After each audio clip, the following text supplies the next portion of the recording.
Hello नमस्कार, मैं doctor Surendra खंसली ज्योतिष आचार्य ज्योतिष की इस नई श्रृंखला में आपका स्वागत करता हूं। दोस्तों, आज बात करने जा रहे हैं हम तुला राशि की, जो लिब्रा साइन है। लिब्रा साइन राशि चक्र की ठीक 7वीं राशि है और 7वीं राशि होने के नाते इनका जो तराजू का जो बैलेंस्ड है, ये अपने जीवन में बनाए रखते हैं। कई प्रकार से उन्नति करने वाले लोग होते हैं। इनके जो लॉर्ड हैं वो वीनस है, वो शुक्र है। और जो ये राशि है, तुला राशि है, ये चित्रा और स्वाति और विशाखा, चित्रा स्वाति और विशाखा, इन 3 नक्षत्रों के 9 चरण से बनी हुई है। इसमें चित्रा के तीसरा और चौथा चरण, उसके बाद स्वाति के जो चारों के चारों चरण, और उसके बाद विशाखा के पहला, दूसरा और तीसरा चरण, यानी कि 9 चरण की राशि ये बनी हुई है। इस राशि की में विशेष खूबियां इसलिए होती है कि इनके जो लॉर्ड हैं वो वीनस है। यदि वीनस आपकी आपकी कुंडली में दशा और अंतर्दशा बहुत अच्छी होती है, साथ साथ में यदि वीनस का स्थान अच्छा होता है जन्म कुंडली के अनुसार, तो आपको जीवन में कम मेहनत में ज्यादा सफलताएं मिलने की पूरी संभावनाएं बन जाती हैं। इस समय की यदि स्थितियां देखें तो इस समय ठीक आपके जो 6th हाउस है वहां पर राहु है और सैटर्न की स्थिति है। कुछ दिनों में राहु यहां से आपके जो 6th हाउस से और 5th हाउस में चले जाएंगे 18 मई 2025 को। इसके साथ साथ में जुपिटर जो अभी आपके ठीक 8th हाउस में है, कुछ दिनों के बाद यानी कि 14 जो 14th जो मई है, 14 मई को आपके भाग्य स्थान में चले जाएंगे। इसके साथ साथ में जो सूर्य है, सूर्य जो है वो ठीक इस समय 7th स्थान में जो 7वां घर है वहां पर सूर्य बैठे हुए हैं। सूर्य वहां पर उच्च के बैठे हुए हैं और सीधे आपकी राशि पर वहां से नीच की दृष्टि वहां से डाल रहे हैं।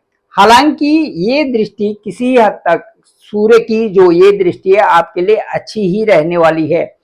लेकिन जैसे ही सूर्य यहाँ से अष्टम में जाएंगे, अष्टम में जो घर होगा वो शुक्र का घर होगा और यहाँ पर शुक्र के घर में जो ये एक अच्छी सी, वहां पर एक शत्रुता वाला घर है, इसलिए सूर्य का अष्टम में जाना किसी किन्हीं कारणों से यहाँ पर ठीक अच्छे से रिजल्ट नहीं दे रहा है। अब यहाँ पर मैं ये कहूंगा कि सूर्य यदि अष्टम में जाते हैं आपके 15th में से, यहाँ पर जब आपके 8th हाउस में जाएंगे तो उसी समय उसी दिन 14th को ही जुपिटर आपके 8th हाउस से और 9th हाउस में चले जाएंगे। 9th हाउस में जाने पर जो भी परिणाम किसी दृष्टि से, जो सैटर्न के या राहु के कोई भी परिणाम आपके लिए, जो भी परिणाम मंगल से संबंधित जो परिणाम ठीक नहीं है, वो सब जुपिटर उन सब के ऊपर अच्छे परिणाम यहाँ से ला रहे हैं। जुपिटर का जैसे ही 14th मई को आपके ठीक 14th मई को जैसे ही आपके 9th हाउस में जाएंगे, 9th हाउस में जाते ही यहाँ पर ठीक रात के 12:10 पर जैसे ही आपके ठीक 9th हाउस में गुरु जाएंगे, गुरु यहाँ से 1 2 3 4 5 सीधे आपके लग्न को देखेंगे 5वीं दृष्टि से, जो कि आपके कई प्रकार के जो कार्य हैं उनमें बढ़ोतरी और आपके स्ट्रेस को दूर करने वाले, आपके स्वास्थ्य को ठीक करने वाले, और कई प्रकार से जो आपके साथ में जो कई सारी चीजें लगी हुई थी, विलंबित कार्य थे, वो भी पूरे होने वाले यहाँ से भाग्य स्थान से बृहस्पति के द्वारा होंगे। इसके साथ साथ में बृहस्पति की जो दूसरी जो 7th दृष्टि होगी वो आपके पराक्रम स्थान पर होगी। पराक्रम स्थान जुपिटर का ही अपना घर है और यहाँ से वो आपके कार्यों में प्रगति लाएंगे, तेजी लाएंगे, डेवलपमेंट लाएंगे। यहाँ से आपको वो बैठने नहीं देंगे, कई सारे कार्य करने के लिए यहाँ से वो आपको कहेंगे, एक्टिव बनाएंगे। जहां पर आपकी एक्टिवनेस कम हो रखी थी वो 8th हाउस में, आयु के स्थान में, जहां आपके स्वास्थ्य से संबंधित आप एक्टिव नहीं थे, वहीं अब एक्टिव होने जा रहे हैं। बृहस्पति की जो दृष्टि होगी 7वीं दृष्टि, वो सीधे आपके पराक्रम के हाउस में यहाँ पर है। इस तरह से यदि देखा जाए तो फिर जो बुध भी हैं तो वो आपके ठीक इस स्थान में ही 14th को ही आपके ठीक सप्तम स्थान में आएंगे।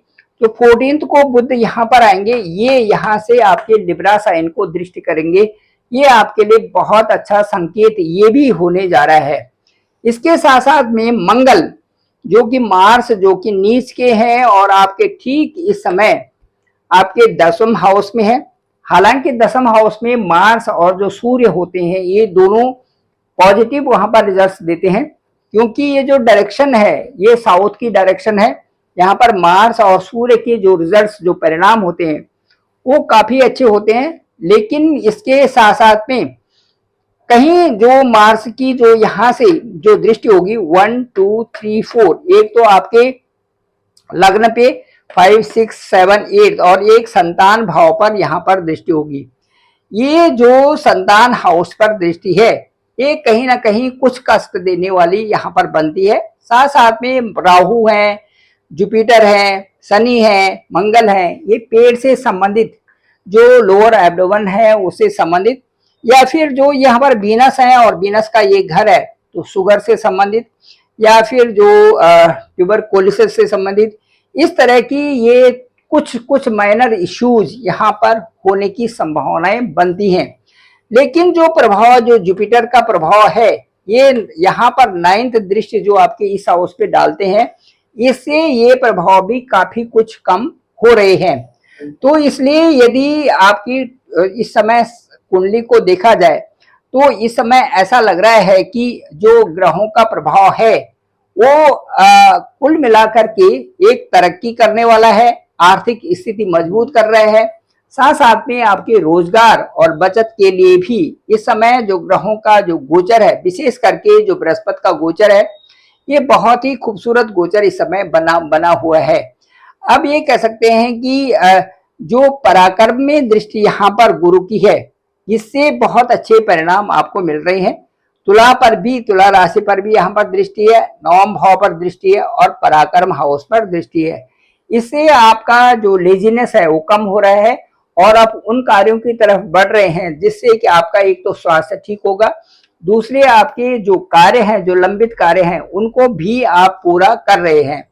तो ये सारी चीजें आपके साथ में इस समय चल रही हैं। मुझे लगता है कि तुला राशि के लिए, लिब्रा साइन वालों के लिए जो मई का महीना है और आगे का भी जो समय है वो काफी कुछ अच्छा है, क्योंकि भाग्य स्थान में विशेष करके जो लक हाउस है वो लक हाउस में इस समय जुपिटर का जो गोचर है ये बहुत अच्छा परिणाम यहाँ पर दे रहा है।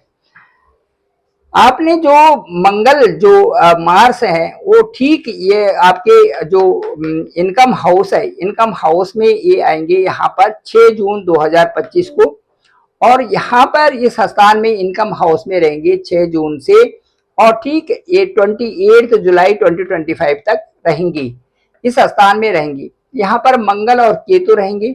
तो ये मुझे ऐसा लगता है कि ये और कैलकुलेटिव ढंग से या इनकम बढ़ाने के लिए, इन्वेस्टमेंट के लिए यहाँ पर एक अच्छी प्रक्रिया आपके लिए बनने जा रही है। फिर मंगल जब आपके ठीक 12वें स्थान में आएंगे, 12वें स्थान में मंगल होंगे यहाँ पर 28 जो यहाँ पर जो 28 जो जुलाई 2025 से और 13 सितंबर 2025 तक 12वें स्थान में मंगल होंगे। इससे संबंधित ये जो समय है, इस समय आपको विशेष स्वास्थ्य का भी ध्यान रखना है और अपने और जो आपके कार्य चल रहे हैं उनका भी ध्यान रखना है, क्योंकि मंगल जो है 12वें स्थान में कई बार कुछ ऐसे परिणाम देते हैं जिसके स्वास्थ्य पर जरूर प्रभाव पड़ता है। तो ये ओवरऑल जो आपका एनालिसिस था तुला राशि का, ये मैंने आपको बताया। मुझे ऐसा लगता है कि कुल मिलाकर के जो जुपिटर का जो गोचर है वो लक हाउस में बहुत सारे परिणामों को बदलने की इस समय क्षमता भी रखता है। वो कैपेबिलिटी बृहस्पति की जो आपके 1st हाउस और 9th हाउस में होगी, साथ साथ में 5th हाउस और 3rd हाउस पर जो बृहस्पति की दृष्टि है, ये कई कारणों से आपके लिए एक पॉजिटिव ऊर्जा देने वाले हैं। Thank you very much. मैं डॉक्टर सुरेंद्र खंसली, ज्योतिष आचार्य। डिस्क्रिप्शन पे मेरा नंबर है 9868280191। आप डायरेक्ट मुझे कॉल भी कर सकते हैं, मैं आपका कॉल भी करूंगा। आपके हॉरोस्कोप को देखेंगे, आपका एसेंडेंट क्या है, आपकी दशा अंतरदशा क्या है, साथ साथ में देखेंगे कि कौन कौन से योग 2025 में आपके बन रहे हैं और आपके लिए सुंदरतम समय कौन सा आ रहा है। Thank you very much. आप सभी लोगों का धन्यवाद, आप सभी लोगों का आभार। मेरे इस चैनल को आप जरूर सब्सक्राइब करें, सभी लोगों को भेजें ताकि सबको इसकी जानकारी हो सके। पुनः आभार, पुनः सभी का धन्यवाद।